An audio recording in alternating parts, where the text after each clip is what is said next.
how the triumph of an escape feels like rebellion of instincts and subordination to brain signals, constriction of thinking. Yeah, it's like the walls of this corridor or this stuffy tunnel is leading me to the long-awaited salvation. Mm. You know, like there are lots of ways to get yourself back. Yeah. So many fifth floors, and everybody has their own personal one. But I know they won't let me stay there for too long. No. Nope. Otherwise, they'll start doing something about it.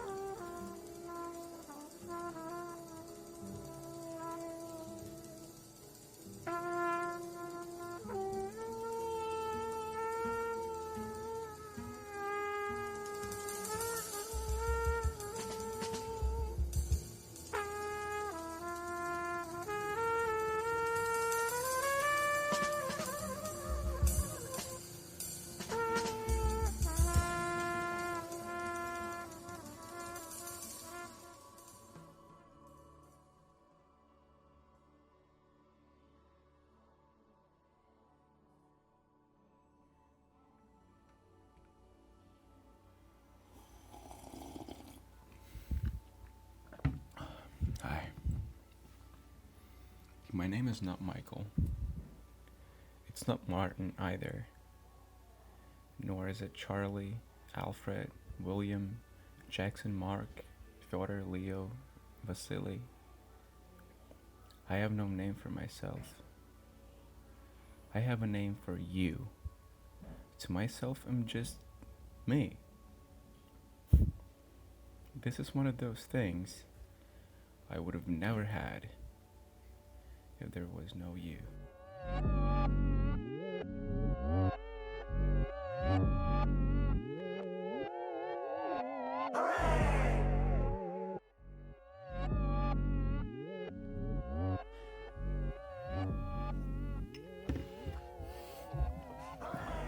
Near fifth floor. How many more times am I gonna wake up in this deep search for an intent belief in myself? At times there's a sense that I'm a caterpillar that will never make it out of the cocoon. Either butterfly or death. Bloom or die trying.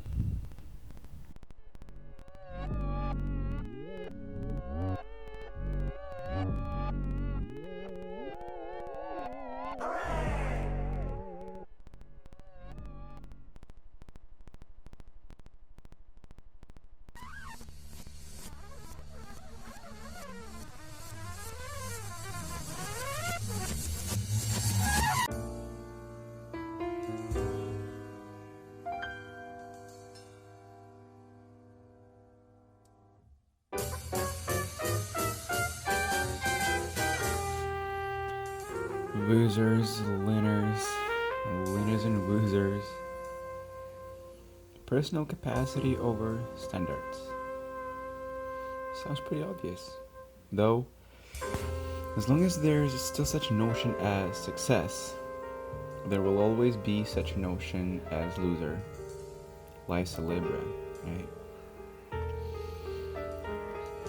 But I think I'd rather proclaim myself a loser and be free rather than being a tiger in a zoo. Having eyes on me, being enslaved by these illusory benefits such as respect, recognition, pussy, success after all.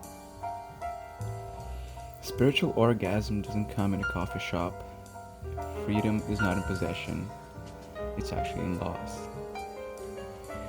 The more you get, the less you get. Wasted. What does water want from life, though? We forget.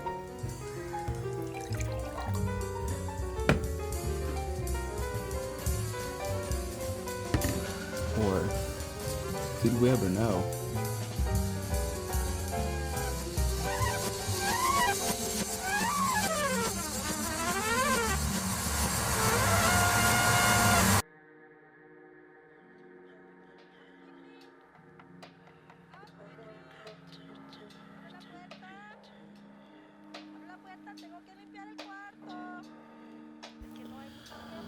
Mourning. The extreme of solitude. Sometimes it's way too tight inside of myself, as though I'm locked in some small, teeny tiny box, and there's no way to get out.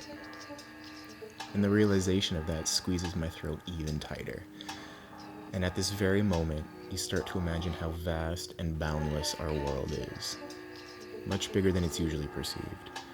Because every pair of eyes is a whole separate world contained in our objective world. But all you get from all this ocean of realities is your own tiny, miserable pair of eyes.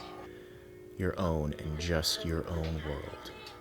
Your own and just your own world. With no option of knowing any other ones. And there's a whole fucking lot of those. And here you are, a mono-world individual surrounded by the same mono-world people. And you feel like a nut. One of a million other nuts in a bag. A nut with a concrete shell. Seeing this, you realize how massive and incomprehensible our world is. But instead of being amazed, I'm fucking horrified. It now even seems like I'm sliding off this pie of the world. It seems like I'm losing touch. I'm losing the unity with the world.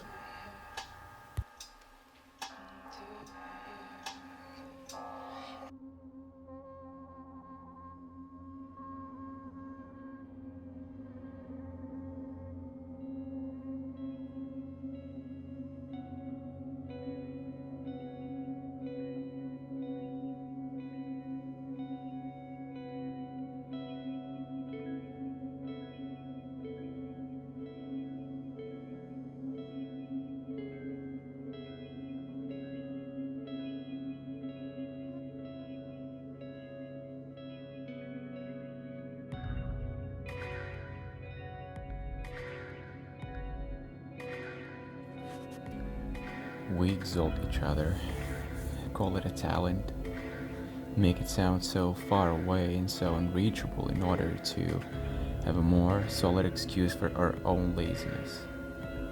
This is not mine. If it was, though, I would definitely be that great we say. But the overrating of a talent has to die. No good, no constructive, not relevant anymore. It never was. All is just a matter of reflection, dedication, and sleepless nights.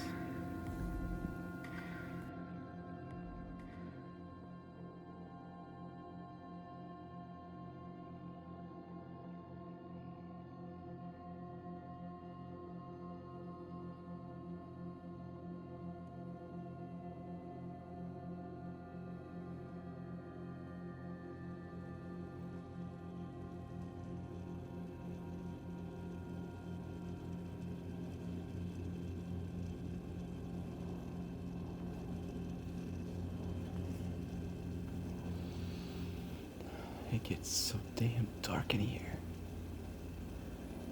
Didn't it pay for this month? Light is never free. Loans for brightness and karma taxes.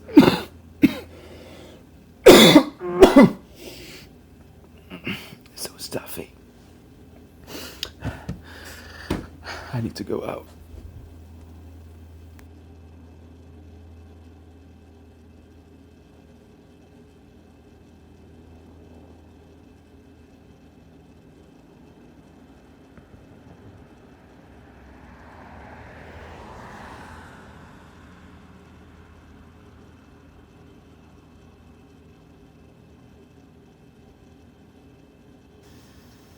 Those who don't judge, don't get judged.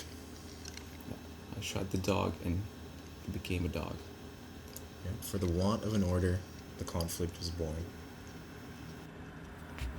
If we live our lives in an intent crave for ourselves, then why would we hurt each other? We're living in a world where love and usurpation are synonymous. Passion for control is eating us alive. The key is not that we're afraid. The key is that we fear to be afraid. We're so eager in finding flaws in ourselves and eventually experience destructive emotions from it. This might be another kind of masochism, you know. And if we were good, truth would never hurt. Why are you smiling? Are you drugged? And is there a life before death? Give hope and die lying. It's so complicated, not so complicated. Age of Aquarius. So far, so sad.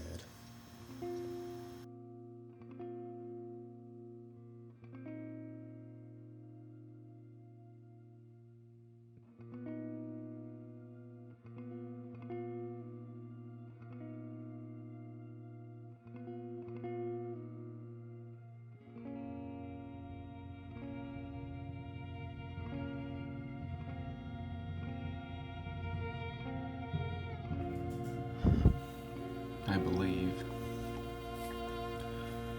somewhere there must be a world.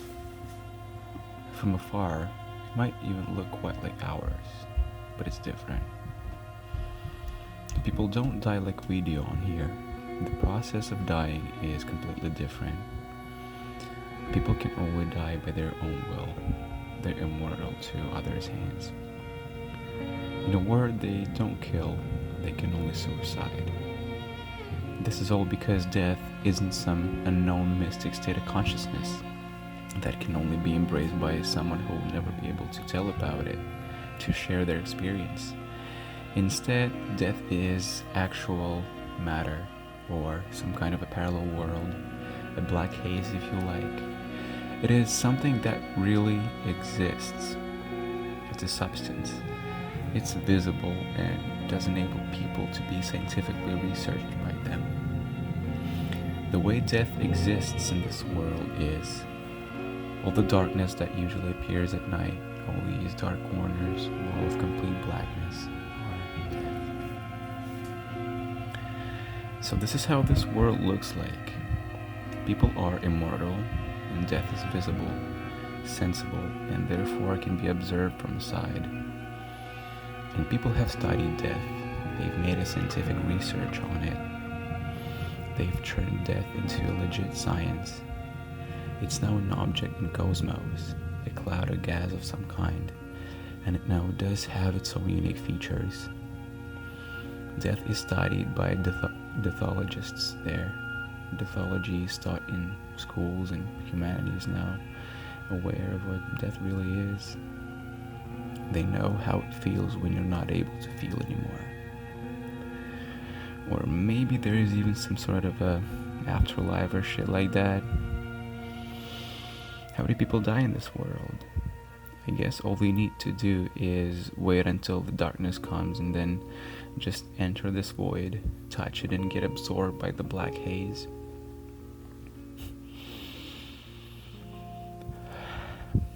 And this is a beautiful world. This is a world where people don't die by killing each other. They only die by killing themselves. Death is never an occasion anymore. It's a will.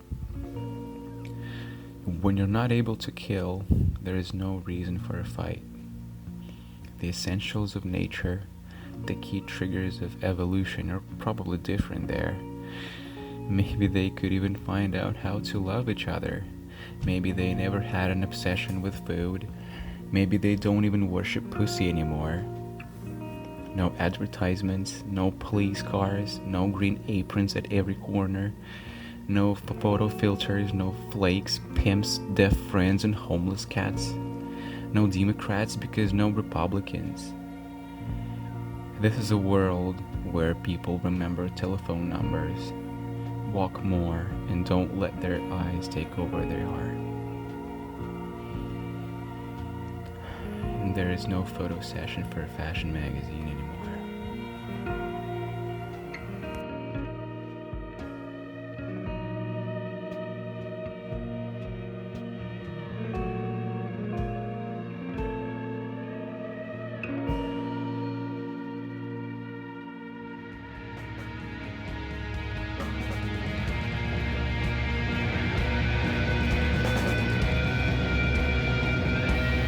And there, I open up my window. A grocery store is a battlefield of the 21st century. Supporting charities is a part of a marketing strategy. No vibe.